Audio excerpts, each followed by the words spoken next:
Bonjour Thomas, merci de nous accorder cette interview. Avant de parler de Nassourdine le combattant, est-ce que vous pouvez nous donner votre avis sur l'homme? Qu'est-ce que vous pouvez nous dire sur la personnalité de Nassourdine? Je le connaissais déjà quand j'étais dans le sud. Je suis toulousain de base et je m'entraînais pas mal vers le sud-est, vers Miramas. C'était un élève de là-bas, de JP Sport, où je m'entraînais avec Ludovic Pereira. Donc je l'avais déjà rencontré 2-3 fois. Et il y avait son frère, Daguir. Donc c'est des gens que j'avais déjà rencontrés sur le tatami. Je voyais des passionnés avec une grande âme de compétiteur. Après, je l'ai revu plus tard à Paris, au MMA Factory. J'avais été coach et je l'avais vu débarquer au MMA Factory. Et là, j'ai vu qu'il avait fait un déclic de faire une étape professionnelle.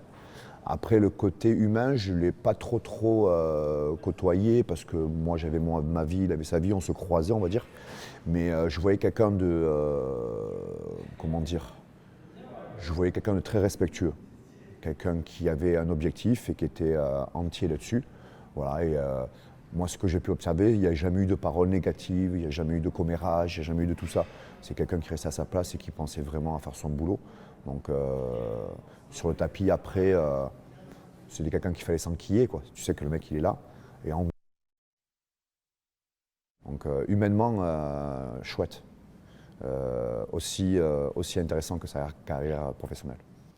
C'est quelqu'un d'entier, beaucoup dans l'affect. On l'a vu fulminer beaucoup contre Buckley, mais aussi récemment contre Doumbé. L'honneur, le respect, c'est sacré chez lui. Je pense que de façon toute grande personne ou tout grand combattant qui prétend à faire de grandes choses, à un moment il faut quelque chose de très prononcé, des grandes valeurs. Donc je pense que ça va être difficile de faire des grandes choses en étant platonique ou en étant, tu vois. Donc ce qui est intéressant, c'est peut-être d'être la petite souris, de savoir qu'est-ce qu'il y a de prononcé dans sa tête. Là, je ne pourrais pas en parler plus, je ne le connais pas assez. Je le découvre même sur le camp aujourd'hui à l'aider. Je le connaissais, mais je le découvre. Et je découvre même de belles choses. Je découvre une grande personne avec de la sensibilité, avec du très grand potentiel, avec des choses à corriger. Et ce qui est intéressant, c'est de voir comment il va faire ce travail fait par Nicolas Haute, à lui corriger, à lui amener quelque chose de nouveau, alors qu'il a des ancrages. Donc, et effectivement, c'est là où tu soulèves peut-être ce côté humain. C'est ça qui est peut-être le plus important pour voir son évolution professionnelle.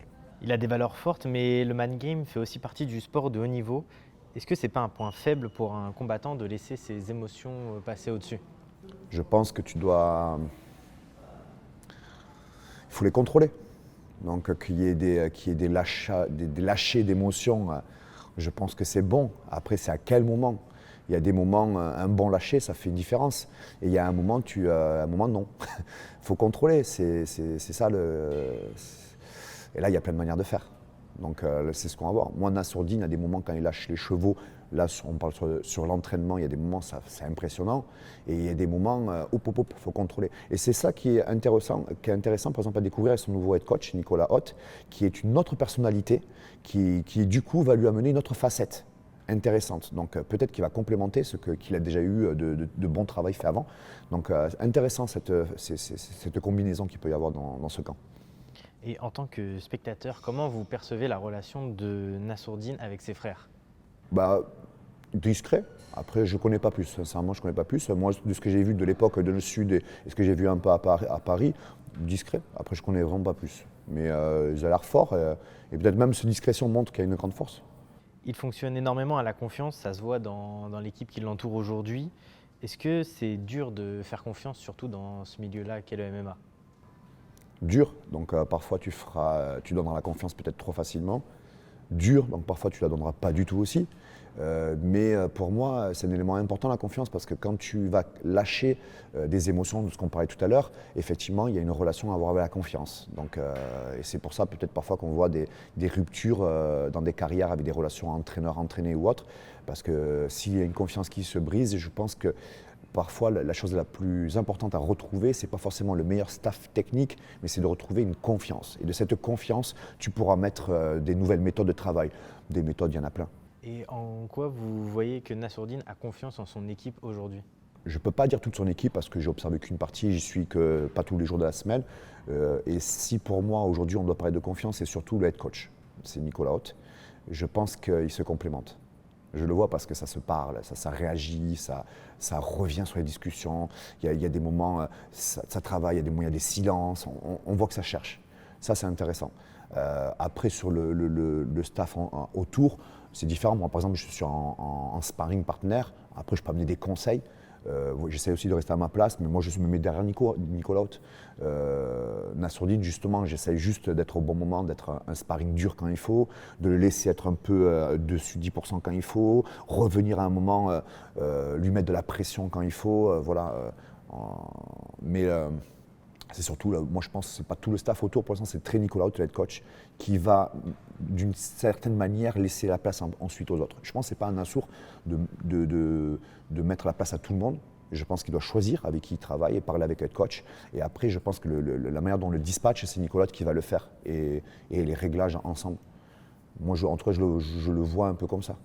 Donc à la fois, il y a tout le monde qui a été choisi, je pense, par Nassour, mais il y a un boulot de head coach à faire.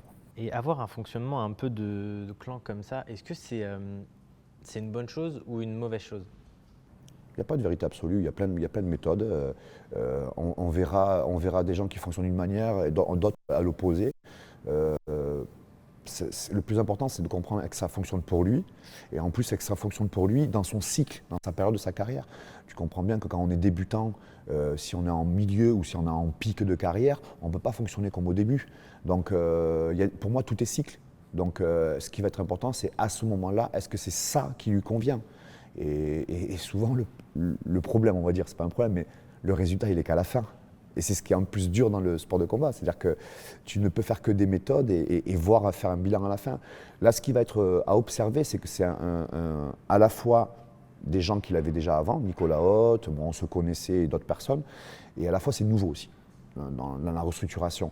Ce que, dans l'idéal, ce serait de faire un briefing dans 1 an de travail. Parce que là, faire un premier, par exemple Dolizé, numéro 7, très solide et très complet, et en 2 mois et demi, de faire un bilan de cette nouvelle structuration, moi je dis, laissez 6 mois, 1 an. Maintenant, il faut quand même passer ce match. Il faut quand même faire des réglages et qu'il passe ce match-là. Mais c'est quand même, on est conscient quand même, c'est un travail qui est fait à l'amont sur les années d'avant aussi.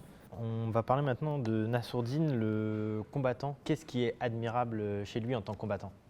Son explosivité. Si on me dit en un mot Nassourdine, son explosivité. C'est beau, c'est vif. C'est vif. Et qu'est-ce qui lui manque, selon vous, pour aller chercher la ceinture de l'UFC? De prendre une dimension mentale, les épaules, ça veut dire ce côté invisible, ce côté... tu vois, il y a tout ce qu'on peut faire, il y a tout ce qu'on peut expliquer, et il y a aussi toute cette partie qu'on peut ne pas expliquer. C'est la magie, pourquoi il se transcende. Moi, j'ai quand même senti que le Nassourdine qui est arrivé à l'UFC a pris des épaules. Maintenant, il y a une courbe qui est à prendre en considération à l'UFC, c'est la rapidité de l'intention de business de l'UFC. Et là, apparemment, ils veulent accélérer.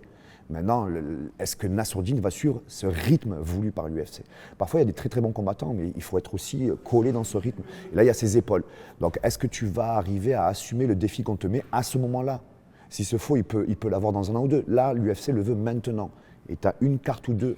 Et si tu n'es pas là, il y a d'autres combattants. Next, c'est des business. Donc, Nassourdine, c'est cette courbe-là qu'il faut observer. Et je pense qu'il prend clairement des épaules. Il faut qu'il en prenne plus. Il faut comprendre que le top 20, ça peut être accessible en étant un très bon combattant. Mais là, ce qu'il vise de rentrer dans le top 10 et top 5, il n'y a pas que être un bon combattant. Il y a aussi ce côté mindset, ce côté épaule, ce côté solidité. Nassourdine, je pense qu'il faut qu'il progresse encore là-dessus. Et à l'entraînement, techniquement, on travaille sur une exigence. Sur certaines choses, je ne peux pas en parler, mais pour qu'il aille trouver, et je vais revenir sur ce que tu parlais tout à l'heure, cette confiance. Et pour que tu sois confiant, il faut que tu sois solide sur tous les plans. Et là, je dirais qu'avoir un staff, et je reviens sur l'autre question que tu as posée, avoir un staff qui est construit pour toi et travailler sur tous les détails, est-ce que ce n'est pas ça qui va t'amener à passer un cran au-dessus? Est-ce qu'il n'a pas besoin de ça, lui? Et comment vous percevez, vous, le fait que maintenant, Nassourdine est tout pour lui? Déjà, peut-être qu'il a fait déjà de lui-même un choix de se restructurer à son moment de la carrière. Il a fait des choix de travailler avec un nouveau coach, il a fait des choix et il s'amène ça. Je pense que c'est lui aussi qui fera le bilan. Mais peut-être qu'il va aller chercher des choses qu'il n'avait pas avant, tout simplement. Et après, il aura un ressenti à la fin d'un camp, il aura un résultat d'un premier combat. Il y aura peut-être à voir s'il va laisser plusieurs mois pour voir le résultat à plus long terme. Et de toute façon, à un moment, c'est comme une entreprise, il faut faire des briefings régulièrement et de voir ce que ça, le bilan. On va parler un peu de son année 2023. Donc, il prend Strickland en lourd léger. Combat courageux, mais finalement battu. Il fait une démonstration contre Curtis, mais finalement, il y a un non-contest. Ensuite, une annulation contre Alice Kerov. En quoi c'est une année frustrante pour Nassourdine? Oui, c'est une année frustrante. Aujourd'hui, on a le recul pour se rendre compte que Strickland en champ de notice, c'était pas un cadeau. On se rend compte que si dans le top 10, tu as bien quelqu'un qui est un peu atypique, c'est bien lui. Et on voit que c'est un atypique qui peut aller à la ceinture. Parfois, il vaut mieux, entre guillemets, visuellement, un mec meilleur et plus complet, mais plus lisible. Strickland est très compliqué. Donc, dans les conditions qu'il a eues, ensuite, après, le match avec le choc, la blessure, alors que c'est un match complètement dominé, donc oui, c'est encore frustrant. Ouais, c'est une année, je pense que tu as choisi le bon mot, ouais. C'est frustrant. Mais ça montre quand même qu'il est à ce niveau-là. On voit quand même que du fait il y a quand même le fait que Strickland prenne la ceinture derrière et le match qu'il fait contre Adesanya, on se rend compte que Nassourdine était très très solide. Le fait que même s'il y a le choc de tête, no contest, on l'a vu dominer contre Curtis. Donc on se rend compte qu'il a ce niveau-là. Et je pense que c'est pas pour rien que derrière l'UFC, le mec contre le numéro 7, Dolidze, en main event à l'UFC. Je pense que, voilà. Maintenant, je sais pas à moi de savoir quelle est l'intention business à l'UFC derrière, je ne sais pas sincèrement. Mais bon, par contre, cette place qu'on met là, c'est pas pour rien. Donc cette année-là, avant de 2023, on lui proposait plus des combattants qui étaient soit à côté de lui ou même carrément en dessous de lui avec Curtis et Alice Kerov. Donc des mecs classés derrière, des combats pièges où il avait plus à perdre que gagner. Est-ce que c'est dur mentalement de jouer sa survie en fait dans le top 15? Bon, je pense que c'est dur pour tous les combattants de l'UFC top 15. C'est des matchs très difficiles chaque fois de toute façon. Faut comprendre, faut essayer de voir quelle est dans l'intention business de l'UFC, comment ils veulent te construire. Faut avoir une très grande relation peut-être avec ton manager, faut avoir une confiance avec ton entraîneur, faut avoir une confiance avec ton staff, faut avoir une confiance en ton manager, il faut avoir une confiance avec ton entreprise qui t'embauche. Et sans forcément tout comprendre. Donc c'est pas forcément facile pour un mec qui doit penser que sport et à penser que performance. Donc moi je pense qu'à partir du moment où tu rentres dans le top 20 de l'UFC, c'est une boucherie. Hein. Chaque match, on ne s'en rend pas compte, mais une demi-seconde de retard, tu payes les pots. Oui, plus tu vas au classement, plus c'est fort. Mais même à top 20, c'est très très fort. Donc il n'y a pas de match facile. Alice Kerov, ça allait être un piège. On le savait que ça allait être un match. Mais derrière ce qu'on lui offre Dolidze, c'est pas mieux. Il est au niveau. Clairement, aujourd'hui, les gens comme Cyril Gane, comme Benoît Saint-Denis, comme Nassourdine, comme Manon, c'est du haut niveau. Là, aujourd'hui, on a une nation en France avec des combattants dans le haut niveau. Justement, donc Dolidze aujourd'hui, en quoi c'est une opportunité incroyable pour Nassourdine de se rapprocher du top 5 et pourquoi pas le combat plus tard, se rapprocher du top 1, top 2 de l'UFC? C'est une occasion pour les deux combattants. C'est une occasion pour Dolidze de battre un mec qui a un bon potentiel et d'aller à un combat de la ceinture derrière, je pense. Et c'est la même chose pour Nassourdine. Donc c'est pas que un bon match pour Nassour, c'est un bon match pour les deux. Ça va comprendre ce qu'il y a à comprendre. Je pense que derrière, c'est un match encore derrière et c'est un potentiel ceinture derrière après. Donc les deux sont conscients que la ceinture est à deux matchs. Donc là, c'est pas techniquement là. Sur le match, c'est techniquement entre eux, mais là, c'est le mindset. Là, il faut avoir une force à y croire et aller au bout et se visualiser aller à la ceinture. Ils sont à 2 matchs de la ceinture. C'est pas quand on voit la rapidité, parfois pour peu qu'il peut avoir un aléa, un mec qui est en short notice, qui rentre, autre qui est blessé, on se rend compte que est-ce que c'est 1 an et demi à évoluer techniquement ou est-ce 1 an et demi tu peux être à la ceinture. Donc moi, je dis c'est le mindset. Là, il faut qu'il se transforme, il faut qu'il règle des choses, mais à partir du moment où tu rentres dans le top 15, techniquement, normalement, tu dois pouvoir à un moment accélérer, prendre, et ça va être là. On n'a jamais réellement vu Nassourdine au sol à l'UFC et Dolidze est une référence mondiale avec bien sûr une victoire à la DCC au Trial Asie. On doit s'inquiéter? On ne doit pas le prendre à la légère, oui. Moi, on m'appelle chaque fois quand il y a des matchs difficiles. En fait, quand un Français a un combat très dur au sol, on m'appelle. Donc moi, j'aime ça, parce que j'aime les mecs qui relèvent le défi, et je vais donner mon maximum. Mais c'est vrai que ce n'est pas des cadeaux. Et Dolidze, ce n'est pas un cadeau. En plus de ça, ce n'est pas un mec qui est bon au sol ou juste au sol. C'est un mec qui est bon au sol et qui adapte en MMA. Si on analyse, par exemple, ce qu'on a fait avec Nicolas sur certaines choses, c'est un danger au sol des MMA. Et ce n'est pas le cas de tout le monde. Donc Dolidze est très compliqué. Maintenant, ils n'ont pas le même rythme, ils n'ont pas les mêmes zones de travail, ils n'ont pas les mêmes qualités. Donc, c'est ça qui va être intéressant. Je vais te faire une image, c'est un toucher-coulé. Pour moi, avant même de parler niveau technique, je pense que c'est de rester dans sa zone. Clairement. Il faut que ce soit un toucher-coulé. Mais les deux ont les qualités pour faire un toucher-coulé dans leur zone. Hein. Clairement. Je pense qu'on le sait très bien que Dolidze n'a pas l'explosivité de Nassourdine, mais Dolidze a les points lourds. Je pense que la lutte, les deux ont de quoi travailler et pouvoir se dominer, c'est juste qu'ils ne travaillent pas forcément dans le même axe. Et le sol, Nassourdine, moi j'ai fait du sol avec lui, il est capable de travailler et de te mettre des accélérations sur certaines choses, voire dangereuses. Mais Dolidze, je pense qu'il est capable de faire très très mal au sol. Par exemple, en plus il n'a pas bon gabarit, c'est pas le même style de sol que moi et ça. Attention, moi j'ai analysé des détails de la manière dont il amène le sol, c'est un danger. C'est un danger. Avec Nicolas, même Nicolas qui me dit non Thomas, il est encore plus dangereux que tu le penses sur certaines phases. Donc non, c'est un vrai match. Mais après, voilà, c'est un top 7 de la 4. Hein. Entre vous et Nassourdine, qui fait le plus mal à l'autre au sol? On travaille ensemble. Moi, quand je travaille au sol avec Nassourdine, on travaille ensemble. Sans prétention, si je suis capable d'accélérer, de le bloquer, de le bouffer, j'ai les compétences, c'est mon domaine précisément.